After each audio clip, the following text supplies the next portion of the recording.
Joining the conversation now is Democratic strategist Robert Patillo, along with columnist and author of Charade, David Marcus. Gentlemen, thank you both for joining us. David, let me ask you, what's your take on why Democrats, it took them so long to finally realize, again, we saw all the clips. I likened it to a trailer before a movie, and the movie being the debate last night. We saw what was going to happen, and it played out in real time. And I do admit that I was a little bit shocked to see the reaction on MSNBC and CNN. And you know, the comments in the New York Times. But why do you think that took so long for Democrats to admit? Well, I think because we hadn't seen anything like last night before.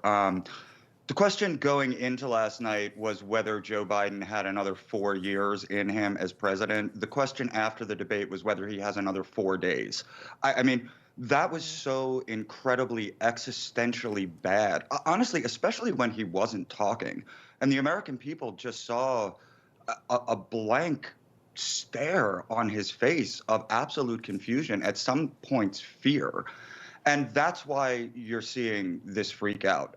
There's a lot of people say, oh, I knew it was this bad. No, you didn't. None of us knew it was this bad because there was plausible deniability. Now that cat's not going back in the bag. It's that bad. You know, it seemed like there were times yesterday, Robert, when Biden looked so bad that you got the feeling that CNN took the shot off of him. Yes. To save him the embarrassment, the humiliation. He wasn't looking at the right place. He seemed to, I don't need to sum it up. We all saw it. But it seemed like there were times that they purposely took the shot off of him. Well, I don't think CNN was trying to do Biden any favors last night, but I'm the first to admit this was not a good showing from President Biden. But you don't throw out an entire campaign, you don't throw out an entire 50 years of public service because you have a bad night. Look, sometimes the pitcher comes out, the fastball isn't locating, the breaking ball isn't spinning. That doesn't mean it's time to retire. And President Biden came out with a very strong address about an hour ago in North Carolina. Many Democrats are wondering where the hell that was at last night. But look, this is a Thursday night in June at 9 o'clock across from the NBA draft. There will be time to recover from this. We're several weeks out from the convention. I think President Biden, for all the people who are saying he should drop out of the race all of a sudden, that is not in his character. That's not in his spirit. He will be the nominee. I'm confident saying he will rebound from this and still win in November. But David, I want you to respond to that because you know, we saw Biden in North Carolina today, but he had a teleprompter. It's the middle of the day. You know, completely different situation from last night where he had nothing to refer to. It's in the evening. If you talk to anybody, a doctor that you know will bring up the concerns surrounding dementia with the president, there's something called sundowning where you know, people have trouble in the evenings, which we saw last night. I feel like his performance today with a teleprompter, with a script written by campaign staff in crisis mode, of course you're going to see, I think, a different President Biden. Your thoughts on that? Yeah, I mean, I'm not a doctor, so I'm not going to speculate on what his potential medical condition is, but I don't know. I mean, if I'm a Democrat or if I'm in the Biden campaign or really any Democrat in power right now, I'm not confident that this isn't going to happen again and again. And I just don't know how they can be, because that was just such a shocking display that if this does happen again in September, if this does happen again in October, it's just going to snowball and get worse. I mean, look, it'd be very hard to replace him right now. I guess Democrats are going to have to cross their fingers and hope that it doesn't happen again. But that's not generally how aging works. I thought that one of the moments last night, Robert, let's take a look at this, is when Mr. Biden was saying something about the border. Listen to the response from Mr. Trump. We found ourselves in a situation where when he was president, he was separating babies from their mothers, putting them in cages, making sure the families were separated.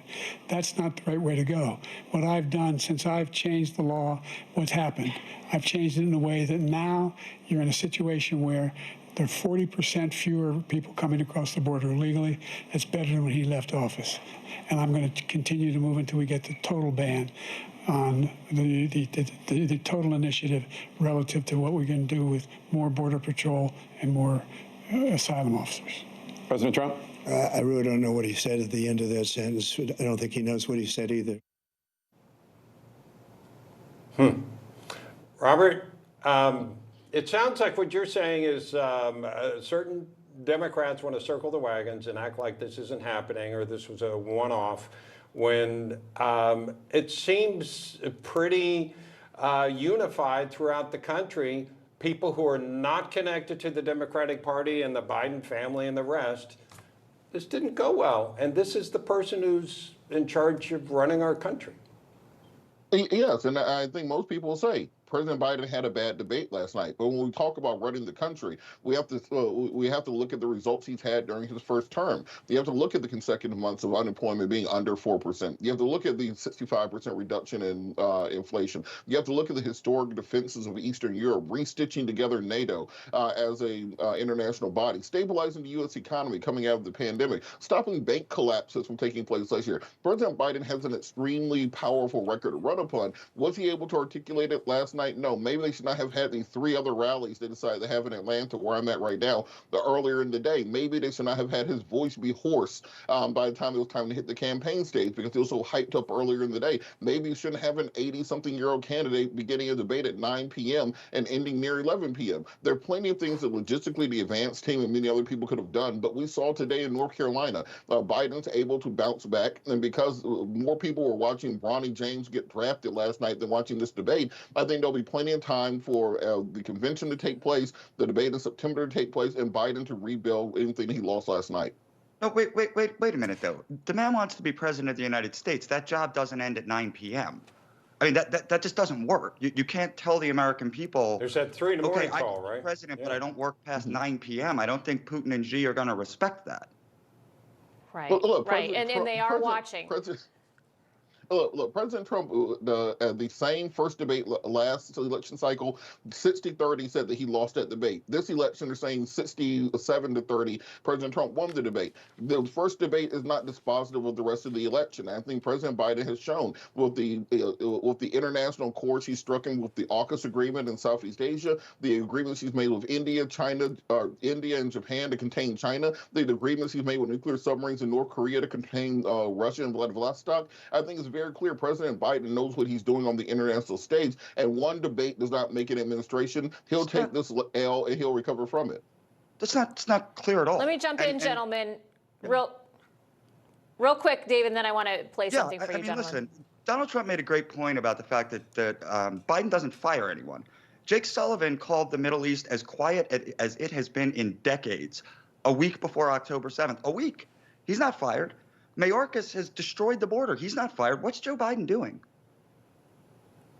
Exactly. And I think, David, that's the national conversation today, right? I think that's going to be conversations into the weekend. People are at cookouts, they're at events in the summer and talking to one another. You just see that debate as they think toward the election.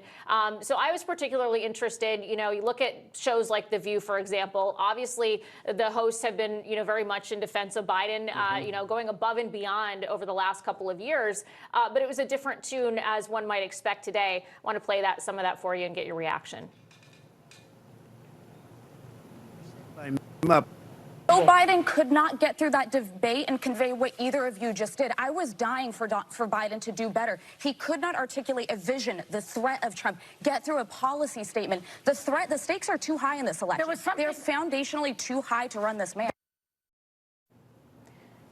Okay, I was hoping we'd get Joy Behar and the others Yeah. in there and not It's Alyssa, who's the others, Republican. yeah. So I guess we got the wrong clip there. But again, you are hearing from them, and there were headlines about this, talking about the concern, talking about, should we be looking at a replacement?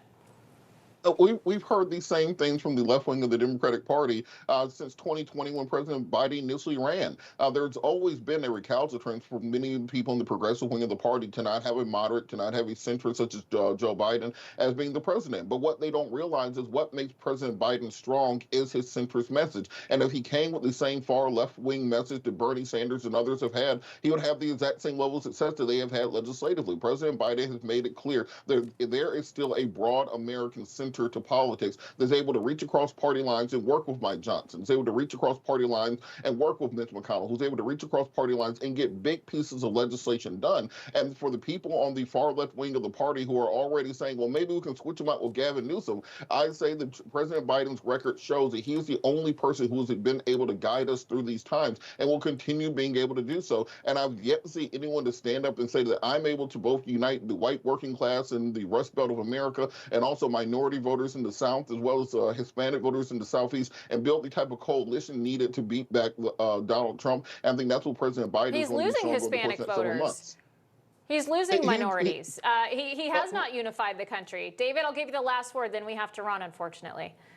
Yeah, I mean, he's bleeding in all of those areas. You know, again, the bottom line takeaway yesterday was that Joe Biden is not fit to be the president of the United States. The majority of Americans looked at what happened last night, can clearly see that. Again, not 4 years from now, today. Right now, the man is not fit to be president of the United States, and the Democrats need to figure out what they're going to do about it.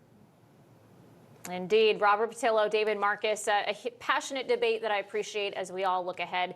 Thanks for stopping by.